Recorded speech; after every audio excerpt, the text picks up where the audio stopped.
Ça y est, je peux enfin te prendre 5 minutes pour te faire cette vidéo sur le programme officiel Bac 2023 en physique-chimie. Vous êtes nombreux et nombreuses à m'avoir posé la question de quels sont les chapitres qui ont été enlevés, quels sont les chapitres qui vont être évalués. Donc là, je prends le temps, on va regarder ça ensemble dans cette vidéo. Donc cette vidéo, je la fais, on est en novembre 2022. S'il y a des changements d'ici là, d'ici le Bac 2023, eh bien, on refera une vidéo pour s'adapter, mettre à jour. En attendant, ce que je te dis ici tout de suite, c'est ce que tu peux retrouver sur le site officiel education.gouv.fr. Je te mets le lien en descriptif de cette vidéo.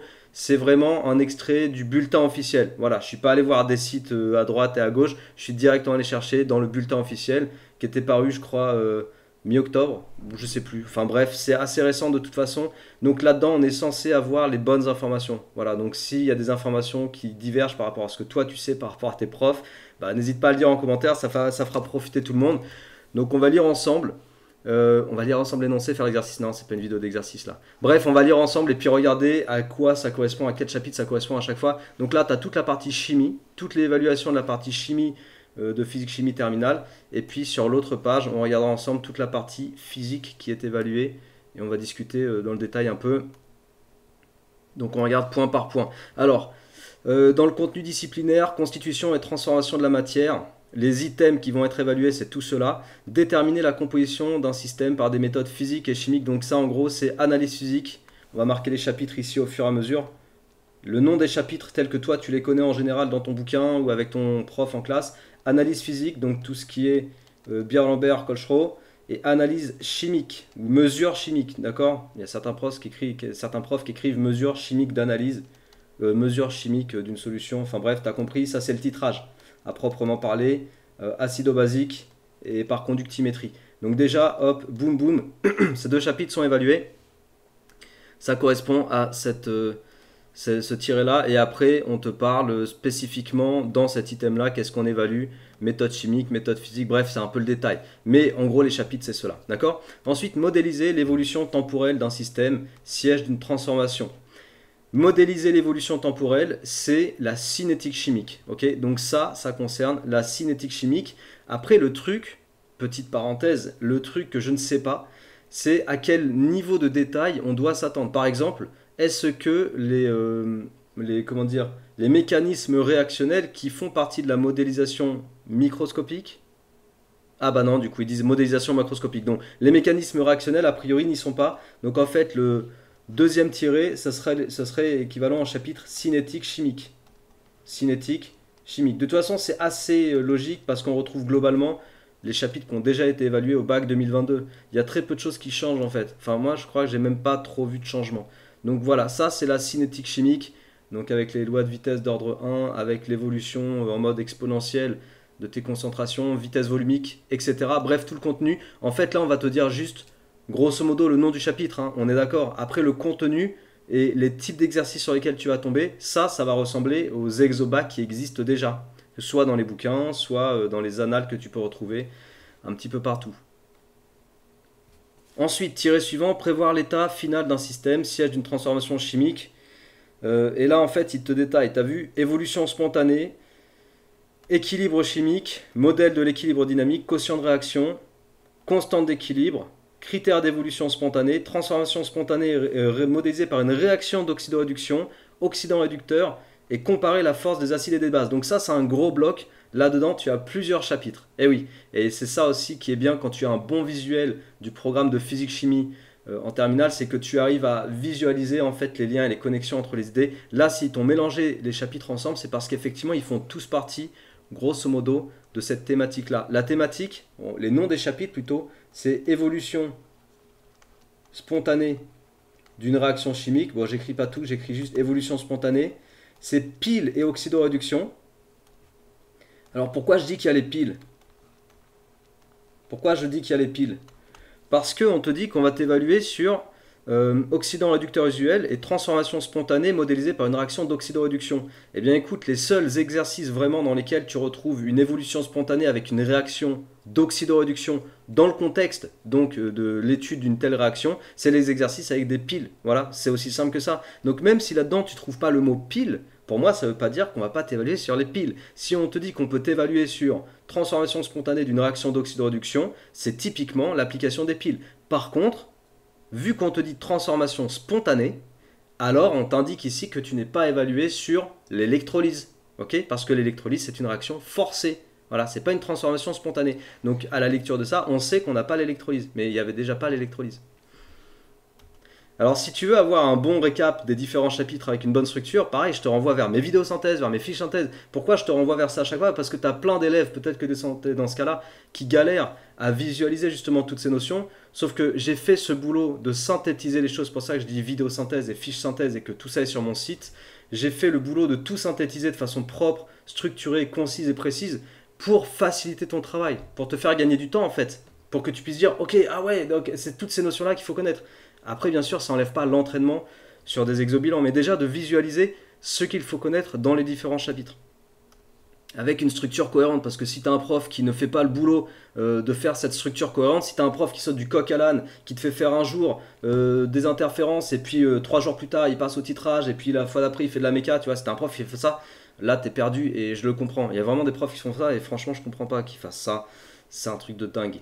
Et dernier chapitre, comparer la force des acides et des bases. Ça, c'est un chapitre à part entière aussi, qui s'appelle équilibre acido-basique. Équilibre acido-basique. pH-pK, quoi.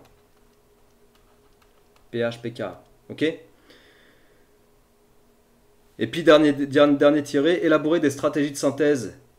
Élaborer des stratégies en synthèse organique. Bon, bah, ça, typiquement, c'est la stratégie de synthèse ou synthèse en chimie organique. Je sais pas comment ton prof l'appelle. Moi, je mets synthèse en chimie orga.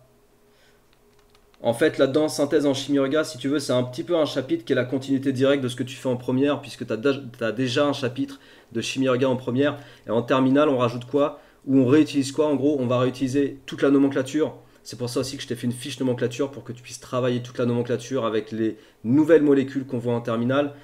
Pareil, c'est sur mon site. C'est pour ça que... Enfin, on retrouve également toute la spectroscopie infrarouge. C'est pour ça que je t'ai fait une vidéo sur la spectroscopie infrarouge. Celle-là, elle est sur YouTube. Tu peux la retrouver. J'avais fait une vidéo pour tout récapituler, ce qu'il fallait savoir, les savoir-faire techniques qu'on pouvait évaluer au bac.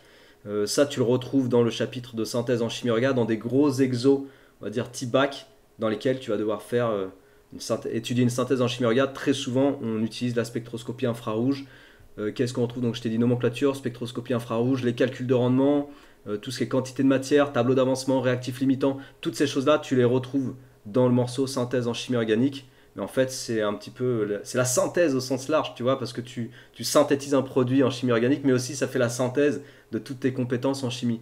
Voilà, le chapitre de synthèse en chimie orga, finalement, il peut tout regrouper en fait. Voilà. Donc ça, c'est ta partie, c'est ta partie chimie en fait. Donc ça te met quoi? Ça te met, on peut compter.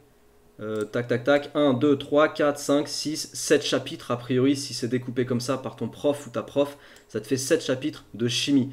Mais c'était déjà ce qui était évalué en fait. Hein. Au bac 2022, on avait déjà ça. Donc maintenant, sur la partie physique, à proprement parler, donc sur la partie physique, qu'est-ce qu'on a? Contenu disciplinaire, mouvement et interaction, uniquement les items suivants. Décrire un mouvement, relier les actions appliquées à un système à son mouvement.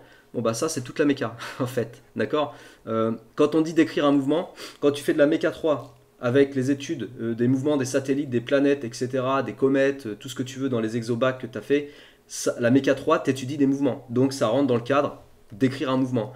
Toute la méca 1 dans laquelle tu étudies les types de trajectoires, description du mouvement, description de la vitesse, description de l'accélération, accélération en repère de freiner, toutes ces choses-là, ça rentre dans décrire un mouvement.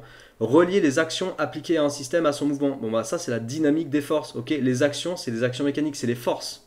Tu vois, c'est ça en fait qu'on te dit par relier les actions appliquées à un système à son mouvement. C'est la deuxième loi de Newton. En fait ici, c'est loi de Newton tout simplement. C'est vrai que c'est pas ultra clair quand on connaît pas bien les concepts. Quand on lit ça, si moi je suis élève, je me mets à ta place, c'est important de se mettre à la place, je pense, des élèves, parce que c'est comme ça qu'on peut fournir les meilleures explications. Quand on me dit que j'ai une bonne pédagogie, c'est parce que j'essaye justement de me mettre à ta place en fait et d'essayer de me dire ok, comment toi tu vas comprendre ça. Et en fait, en vrai, quand je lis ça, je me dis pour un élève, c'est difficile de comprendre ça. Voilà, c'est pour ça que je te fais aussi cette vidéo. Si elle te plaît, partage, diffuse. Si tu penses que cette vidéo peut être utile au plus grand nombre, eh bien vraiment partage autour de toi, balance ça sur tous tes réseaux. Et si tu n'es toujours pas abonné à cette chaîne, abonne-toi aussi. Je fais vraiment l'effort d'essayer d'amener une super bonne pédagogie pour que les élèves comprennent et j'aimerais beaucoup que cette chaîne grandisse, grandisse, grandisse, grandisse, grandisse, grandisse comme une montagne et qu'à la fin on soit des milliards d'abonnés, plus d'abonnés que d'habitants sur cette terre. C'est un projet de dingue. Je sais pas si ce sera réalisable. Enfin bref. Donc du coup, je compte sur toi. Du coup, pour ces deux tirés là, en gros c'est Mecha 1, Mecha 2, Mecha 3. Mais ça, on te l'enlèvera jamais en fait au bac. Enfin j'espère pas. Le jour où on enlève la mécanique de l'évaluation de physique-chimie au bac, je pense que moi j'arrête, je jette l'éponge. Ça veut dire que le bac il sera tellement dévalué que ça n'aura plus aucun sens. Donc voilà, on t'évalue sur toute la partie mécanique, ok? Méca 1, méca 2, méca 3. Donc toute la méca, c'est ce qui correspond à ces deux tirés. Contenu disciplinaire, énergie, conversion et transfert. Décrire un système thermodynamique, exemple du modèle du gaz parfait. Ah ouais, là on va essayer de dire un mot un peu plus... ouais. Je vais écrire déjà thermodynamique. En fait, tu avais déjà au bac la thermodynamique et le transfert thermique qui étaient évalués. En gros, thermodynamique et transfert thermique, c'est des chapitres qui vont ensemble. Parce que on peut dire globalement que le transfert thermique, c'est une composante de la thermodynamique. Ok, la thermodynamique, c'est une grosse bulle. Et le transfert thermique, c'est une petite bulle à l'intérieur de la thermodynamique. D'accord? Et on a des exercices en fait où on fait tout ensemble. On fait de la thermo, en faisant du transfert thermique. Et la plupart des exercices, ça concernait des échanges de chaleur avec la loi phénoménologique de Newton, les équations différentielles, le fait d'appliquer le premier principe, on t'en parle là, premier principe de la thermo. En fait, le premier principe, faut savoir l'étudier en lien avec, ils te disent, les notions relevant des parties suivantes. Énergie interne, donc le premier principe tel qu'on le faisait jusqu'à présent, c'est effectivement en lien avec l'énergie interne parce qu'on va utiliser MC delta T. Le premier principe, transfert thermique. Transfert thermique et travail. Donc là, clairement, on te fait savoir qu'on va étudier l'échange de chaleur avec grand Q. Le travail, j'ai pas trop vu d'exercice en lien avec le travail W, travail des forces. Mais je sais pas pourquoi ils ont mis ça en fait. Il n'y a pas trop d'exercices type bac où on applique le premier principe en conservant W quoi. En général, W vaut 0. Tu comprendras ce que je te dis quand tu auras fait vraiment le chapitre sur le transfert thermique et la thermodynamique. Capacité thermique d'un système incompressible, énergie interne d'un système incompressible, mode de transfert thermique, flux thermique, résistance thermique. Pour moi, en fait, ce qu'on t'indique avec ces tirés, c'est qu'on va t'évaluer sur la thermo et le transfert thermique de la même façon qu'on t'a évalué en 2022. Voilà, je vois pas de différence. Donc, toute la thermo et le transfert thermique sont évalués, pour moi, de ma compréhension. Après, je peux me tromper, hein, mais de ma compréhension, c'est évalué au bac 2023. Et c'est pour ça que je te dis, si tu as des informations qui sont contradictoires avec les miennes, par l'intermédiaire de tes profs, par exemple, mets-les en commentaire. Ça sera utile pour tout le monde. Je pense que tout le monde a envie de s'échanger ces infos. Comme ça, on va savoir exactement ce qu'il faut réviser. Et puis, pour le dernier contenu disciplinaire, donc on des signaux. Enfin, ouais. On te dit quoi? On te dit caractériser les phénomènes ondulatoires. Donc ça, c'est intensité sonore, donc le son, la diffraction, les interférences. Donc son, en gros, c'est le chapitre ondes acoustiques avec le niveau sonore, grand L, en décibels, les intensités, etc. C'était déjà évalué. La diffraction, c'était déjà évalué. Diffraction et interférence. Donc pareil, hein, sur tout ça, tu as des fiches synthèse qui sont toutes prêtes sur mon site. Tu as aussi une application qui est sur Play Store. Elle n'est pas encore sur App Store. Mais on a une application sur Play Store qui contient toutes mes fiches. De première à terminale, physique, maths, tu en as 63. L'application, elle est largement abordable. Si tu veux la trouver, je vais essayer de te mettre le lien en descriptif de la vidéo. Tu peux la retrouver sur Play Store. Et pareil, l'application, elle te permet d'avoir un visuel rapide des notions qu'il faut connaître en fait, avec un récap de tous les trucs importants sur les chapitres dont on est en train de parler notamment. Voilà, donc diffraction, interférence, ça c'est ce qu'on te dit ici. Et puis après, pour ce tirer-là, former des images, décrire la lumière, en fait, former des images, on va évaluer juste former des images. Et de quoi on parle ici? En fait, on parle de la lunette astro.